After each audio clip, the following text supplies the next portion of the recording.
We are not scattershot.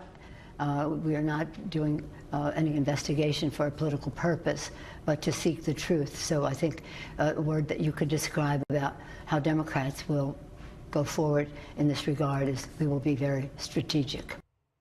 Former Speaker Pelosi insisting that her party will be strategic when Democrats take control of the House in January. But some new signs suggest that that may be not exactly the case. Axios reporting today that Democrats are readying a subpoena cannon, kind of like the one that shoots T-shirts into crowds at the games. Boom, boom, boom, all around. There's one for everybody. And the list, when you look at it, I mean, it really covers pretty much everything and everyone in President Trump's life. Look at this list. There's 85 things on here. It covers almost everything since day one. And Jared Kushner's up there, I don't know, 3 or 4 times in the list. And it goes on and on.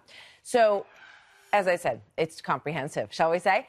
Here now, Judge Andrew Napolitano, Fox News senior judicial analyst. Judge, good to see you tonight. Likewise, what do you think of the stuff on that list? Well, I think the Democrats have 2 goals. One is to preoccupy him, the president, and the other is to run shadow investigations of what Bob Mueller is investigating. Because whereas Mueller must keep secret matters he presents to the grand jury, the Democrats will be able to pick and choose what they want to leak and what they want to announce.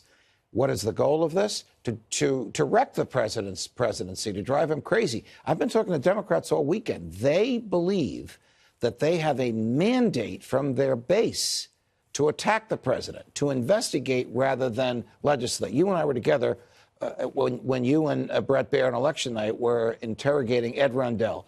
Brilliant guy, former governor of Pennsylvania, mayor of Philadelphia, chairman of the Democratic National Committee. He said it's a no-brainer. If they want to win in 2020, they have to legislate, not investigate. We're getting the opposite today. Yeah, it's interesting because the people who've been around a long time learned that lesson the hard way during the Clinton investigations, that it turned out not really working well for Republicans in the end. Newt Gingrich will agree with you. Yeah, he will.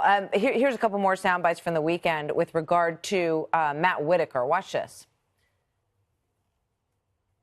There are serious constitutional arguments that as a principal officer, he cannot be appointed to this position. He's already prejudged the Mueller situation.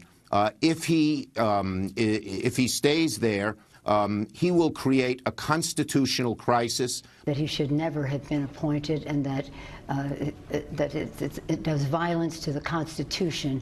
Violence to the Constitution. So, and I should mention that Jerry Nadler, the incoming House Judiciary Chairman, basically said that the first priority, the first witness on January 3rd will be, they will subpoena Matt Whitaker, who has been put at the DOJ. He wasn't on the subpoena list, but he's definitely in there. They're going to ask him, did you ever discuss the Mueller investigation with the president before he made you acting attorney general? There's a very strong argument that he does not qualify for acting attorney general. The 2 controlling statutes say the next person in line when the attorney general is gone is the deputy attorney general, who would be Rod Rosenstein. If the president wants... a witness, potentially, in this investigation. Agreed. I mean, that seems like a pretty logical reason for it not to be him. If the president wants to bypass him, he may. But he can only go to someone who has a job in the Justice Department that was appointed by the president and confirmed by the Senate. And Whitaker does not fall in either of those categories. Okay, Noah Francisco would fit that bill. Yes, he would. Why wasn't he chosen? I don't know. And he would be a superb choice who would be welcomed by both sides of the aisle. He may be there before Christmas, because the heat from Whitaker may be heat the president doesn't want to deal with. But there is one line in the statute that says it can be someone who has worked closely with the attorney general for some time.